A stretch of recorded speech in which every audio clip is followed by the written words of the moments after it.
Right, so one of the first things that we're going to do is we are going to change this tap because, as I've already said, this is not connected. As we come down here, I've fitted the new valve for the dishwasher, which will come to here. There's an old valve there, another valve there for the cold water. And what we're actually going to do is I'm going to take all of this pipe work off and I'm going to redo it to see if we can make it a little bit easier. But yeah, let's try and get this undone and see how we get on. And I'll try and video it, but it's quite tight. I don't know whether you can see the tap there, but yeah, I need to get in there. Let's get going.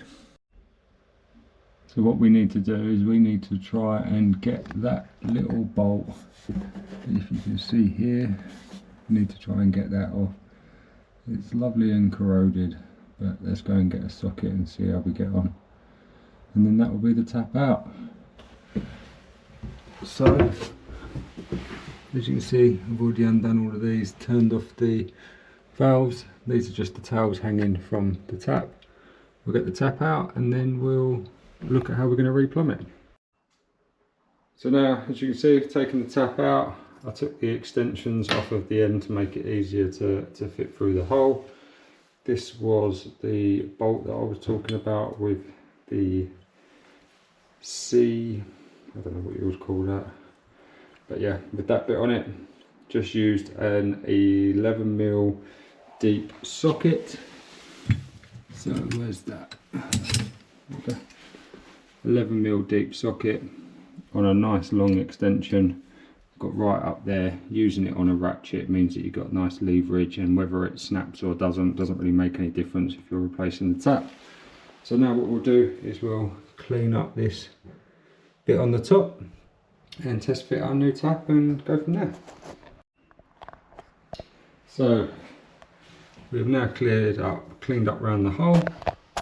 All I did was use a Stanley blade at a shallow angle, scraped it, and then just sprayed a bit of ready to use sugar soap on that. This is the new tap, hopefully it's going to work.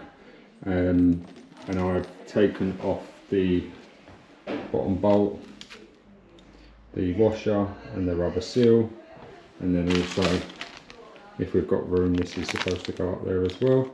So what we'll do now is feed it through the hole, make sure it all fits, and then look at screwing it from the underside into position, and then we'll look at the pipe work.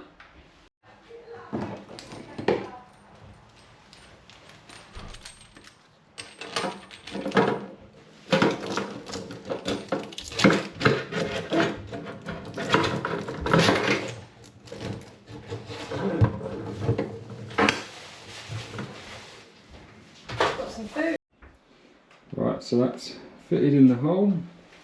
Let's show you underneath. This is where it's very, very tight. So let's see if I can put a better light on it.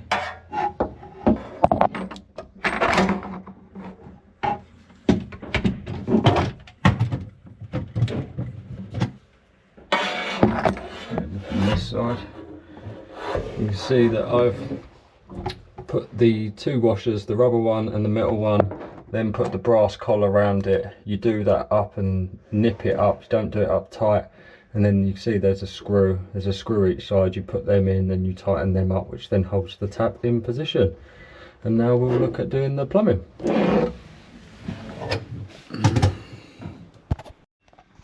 Right, so where we're at the moment, this is the piece that I've made. It's already got flux on it, so I need to solder that. It's hard to tell in here, it's hard to tell, but I've cut this pipe back, cleaned it up, and that's where that will solder onto, and I'll show you in a minute once we're done, and then we'll put some new valves on it. And after a lot of messing up, we are finally done.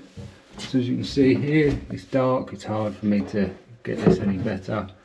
But if you can see there, it comes out 90 degree right, T's off, This one will go to the new dishwasher.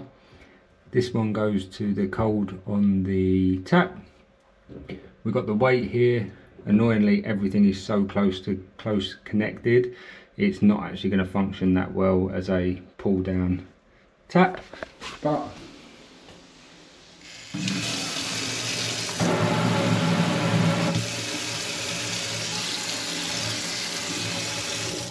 fully functioning underneath, no leaks. That's another job done. Right, so the next job, now we've just done the kitchen sink tap, is to change the shower head on here. As you can see, it's old and it's broken to pieces, so pull that completely off. That one should just unscrew off and then go onto the new one. We're leaving the mixer and everything in there at the moment because we're not ready to change out the whole bathroom. We have given it a steam in here, but it's not exactly amazing. You can see there the bits of grout and that have come out, but it will do us for the short term. And we've got this Myra beat to replace it, and we'll get the old one off and see how we get on.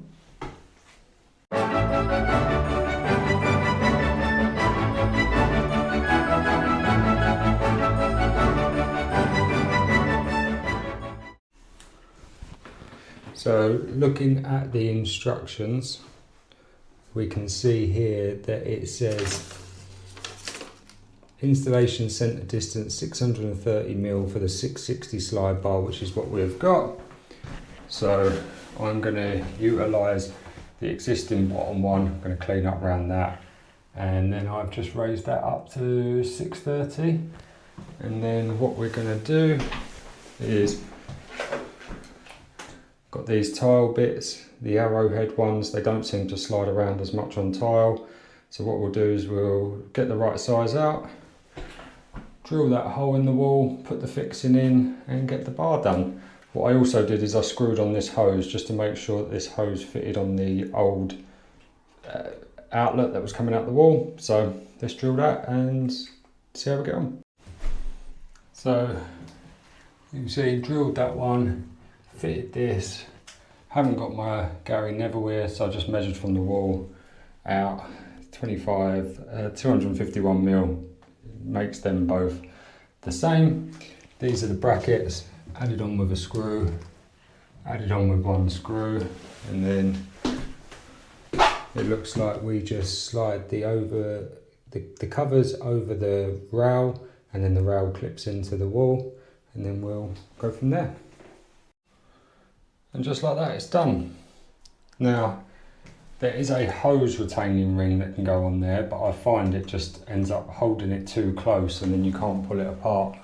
But that's the new shower fitted for us. So that just screws on now.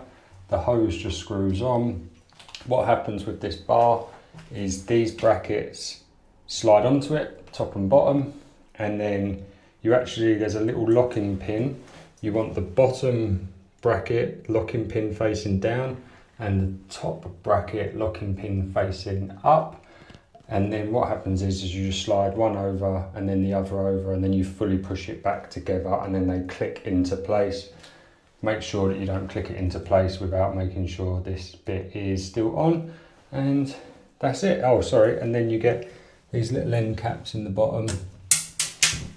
Oh, dropped one. As you can see, they're just like that, and they just clip on. That's it. And there's one on the top. Job done. So today's job, we are going to take out this sink and vanity unit. We've got a new one that I will show you shortly. We're also going to take out this old shower screen. We're going to take out all of the mouldy silicone that we have steam cleaned and it still hasn't come up. So we are going to rip all of that out. New shower screen, just got that resting in the bath because it's still dripping from the prehistoric mixer that's on the wall. And yeah, let's get everything taken out, stripped out, and get it all done.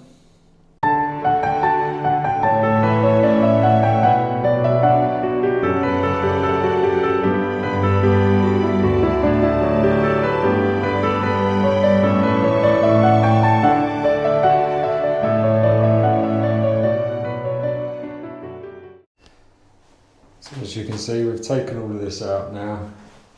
This is where the top hole was, middle, down at the bottom. Now we need to clean all of this off.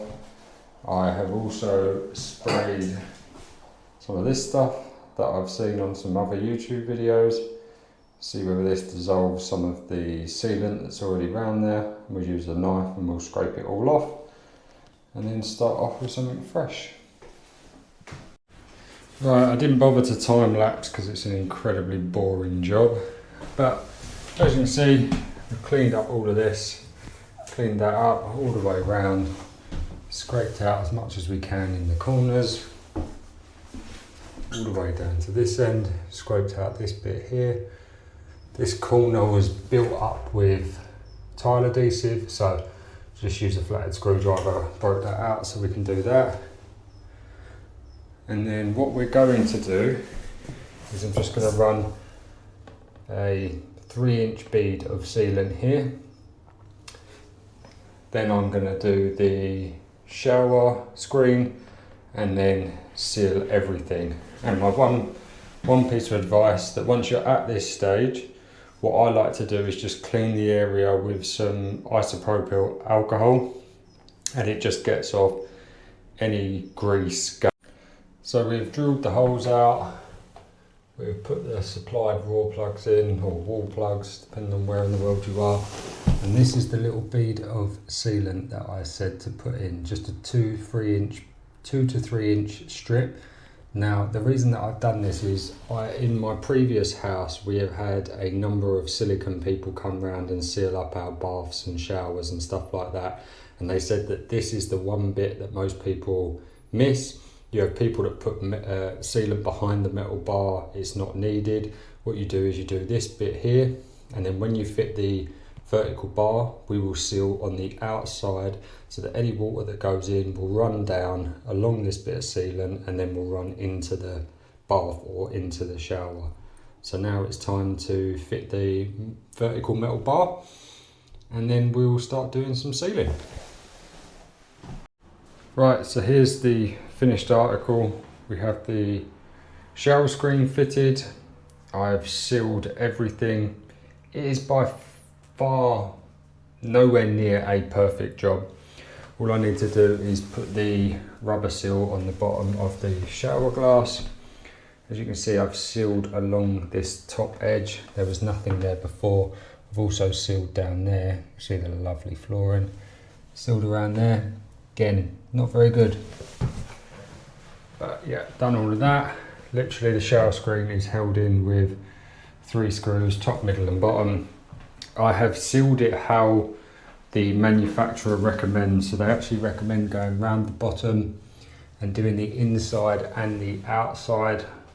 So I've done that. This is only a short-term fix. It's only for 6 months or so until we rip it out and do a new bathroom. But we wanted it to look a little bit better. Come along, done all up here. There was no silicone in the verticals, in the corners, in the expansion joints. So that's now all been sealed up. Also sealed between the bath and the tile. That was all mouldy, and sealed across the back edge and put a blob in there. I've left this bit unsealed at the moment because that's the access hatch for the taps, and these taps are pretty disgusting, so I would like to replace them if I can. But yeah, this is another job done. I'm going to have a little break, clear up some of this mess that I've created, and get the Basin and Vanity unit out and start looking at putting the new one in and plumbing that in. This is what we're left with. Taken out the old Basin and Vanity unit. The pipe wasn't even connected here. This is for the hot. That was already disconnected because I think it was leaking. No idea really. what I want to do is cut out these two valves and then extend them where I need to, because as you can see there, it's weaked over the years in general. And we'll offer up the new vanity unit with sink, which I'll show you. I've pulled out onto the landing. This is just one that we ordered from Amazon, I believe, and then we added the sink and the waste, fitted them yesterday so that it could speed the job up. And it's got the towels just sitting there. I will probably take the shelf out to give me a bit more access while I'm plumbing it all in. But yeah, let's offer it up and see how we get on. So we've put the vanity unit in. As you can see down here, we need to just notch it out slightly for the two water pipes, and then it fits up not too bad. And hopefully the sink will cover a bit of this. It's not going to be perfect, but it will look better than what it currently does. So fitted back in, just used the multi-tool there just to take that small notch out the back, just to locate the pipes. It's not quite level. I need to just put a couple of shims under one side. Weirdly, that is the actual floorboards underneath, but that's fine. I can level it up in a little bit. What I now need to do is put the sink on and see how well things line up. So here we have the sink's mounted. Well, it's just sitting on here. As you can see, it's lower than the original tiles that were there. We'll put something over there temporary to stop any water getting behind. Maybe I can get a rubber seal from one of the DIY stores. And then looking underneath, you can see from here that these towels would be too short to join on them anyway.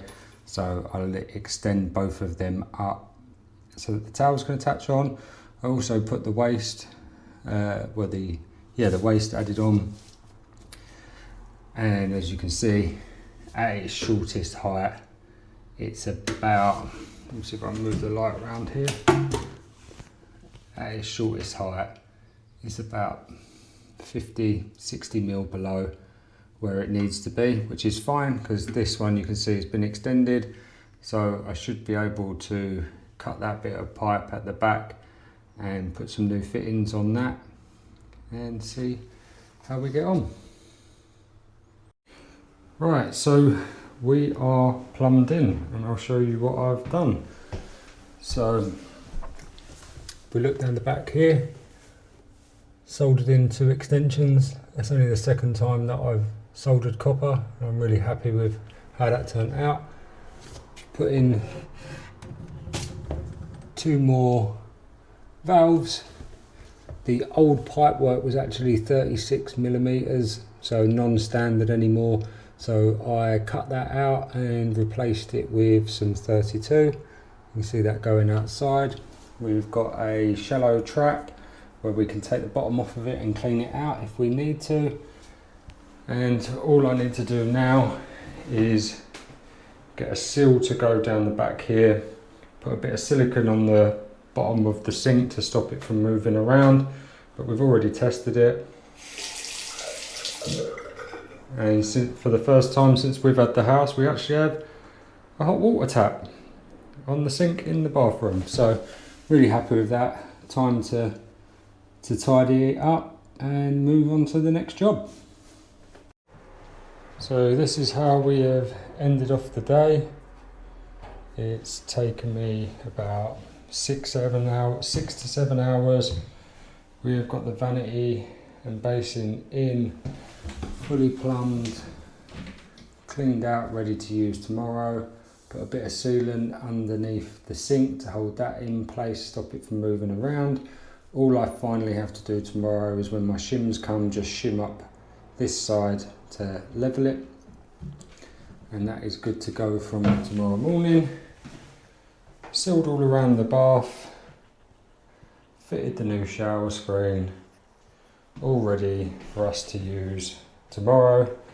Last thing I need to do with the basin is just look to see if I can get a rubber seal to stop any of the water going down the back. Obviously, as I've said, this is a temporary fix. It's just to make using this space nicer than what it actually was. But no, really pleased with today's work.